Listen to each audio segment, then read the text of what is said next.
जात पडताळणीसाठी अशी अडचण येते, घाबरून जायचं नाही, मार्ग निघतो. शेवटपर्यंत बघा, फॉलो करा. सांगलीच्या सौ अपर्णाताई झांबरे यांच्या मुलीच्या व्यावसायिक अभ्यासक्रमाच्या प्रवेशासाठी SEBC जात वैधता पडताळणी प्रमाणपत्र आवश्यक होतं. प्रवेश प्रक्रियेमध्ये जर जात वैधता अर्जाची पावती सादर करता आली नसती तर दरवर्षी 4 ते 5 लाख रुपये फी भरावी लागली असती. त्यांची जात वैधता पडताळणी एका वेगळ्याच कारणामुळे अडकली होती. 15A फॉर्म अवेलेबल होत नव्हता. 15A हा फॉर्म साधारणतः विद्यार्थी जेव्हा 11वी 12वी किंवा डिप्लोमा करत असतो तेव्हाच त्या महाविद्यालयाकडनं त्याला दिला जातो. या फॉर्म मध्ये संबंधित महाविद्यालय सही शिक्क्याने प्रमाणित करतं की हा विद्यार्थी आमच्या संस्थेमध्ये, आमच्या कॉलेजमध्ये आता अभ्यास करतोय, याच्याकडे जात प्रमाणपत्र तर आहे.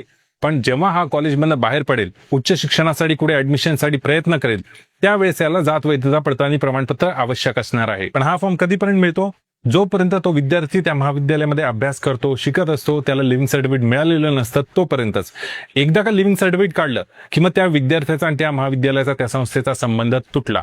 बहुतांश संस्था अशा परिस्थितीमध्ये 15A फॉर्म देत नाहीत लिव्हिंग सर्टिफिकेट काढल्यानंतर, आणि त्यामुळे बहुतांश विद्यार्थ्यांना या गंभीर समस्येला सामोरं जावं लागतं. सांगलीच्या अपर्णाताईंनी त्यांची हीच व्यथा कमेंटमध्ये मांडली. मराठा सेवक प्राध्यापक भोसलेंनी समोरून संपर्क केला आणि त्यांना पुढचं मार्गदर्शन केलं. काय झालं?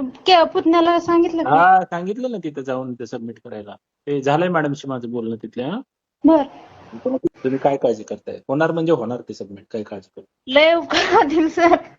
माझे 4-5 लाख रुपये वाचतील सर वर्षाचे, माहितीये का? मला असे 4 वर्ष भरायला लागतील. काळजी करू नका ताई, 100% मिळणार तुम्हाला. भोसले सरांनी बार्टी अधिकाऱ्यांशी संपर्क साधून CET अर्ज, स्कोर कार्ड आणि हॉल तिकीट या डॉक्युमेंट्सना प्रमाण मानून विद्यार्थ्यांकडनं जात वैधता अर्ज स्वीकारा असा पर्याय सुचवला. कारण हे डॉक्युमेंट सुद्धा सिद्ध करतात की त्या विद्यार्थ्याला इंजिनिअरिंग, मेडिकल सारख्या कमर्शियल कोर्सेसमध्ये ऍडमिशन घ्यायचं आहे आणि त्यासाठी कास्ट व्हॅलिडिटी लागणार आहे. सुरुवातीला संबंधित कार्यालयाने 15A फॉर्म नाही तर मग अर्ज स्वीकारणार नाही असं ठाम सांगितलं. त्यानंतर पुन्हा एकदा बार्टीचे अधिकारी, सांगलीचे जात वैधता पडताळणी अधिकारी या सगळ्यांशी संपर्क करून पुन्हा त्या विद्यार्थिनीला त्या कार्यालयात पाठवलं आणि मग अर्ज स्वीकारायला लावला. म्हणजेच या प्रक्रियेमध्ये समजा काही अडचणी आल्या तर त्यांना कसं हँडल करायचं, विद्यार्थी आणि पालकांना याची समज नसते. त्यामुळे आता माझी विनंती आहे समस्त शिक्षक वर्गाला, प्राध्यापकांना आणि अशा सहकाऱ्यांना ज्यांना प्रवेश प्रक्रियेबद्दल बऱ्यापैकी माहिती आहे आणि अशा सगळ्या मराठा सेवकांना, अशा विद्यार्थी आणि पालकांना स्वतःहून येऊन मदत करा. आपल्या व्हिडिओच्या खाली अनेक विद्यार्थी, सगळ्या जाती धर्माचे विद्यार्थी त्यांच्या व्यथा मांडत असतात. त्या सगळ्यांना मदत करूया. आपण मराठा शिक्षक फोर्स म्हणून पुढे येऊया. हम सब जरांगे. आणखीन एक गोष्ट, ज्या विद्यार्थ्यांना आजही कुणबी नोंदी मिळत नाहीत किंवा OBC सर्टिफिकेट निघत नाही, त्या विद्यार्थ्यांनी अटलिस्ट SEBC सर्टिफिकेट आणि त्याची व्हॅलिडिटीची प्रक्रिया पूर्ण करायची आहे. कारण SEBCला सुद्धा OBC प्रमाणे सगळ्या शिष्यवृत्त्या, सगळ्या शैक्षणिक सवलती सरकारने मान्य केल्या आहेत पाटलांच्या मागच्या उपोषणामुळे. या व्हिडिओला जास्तीत जास्त शेअर करा.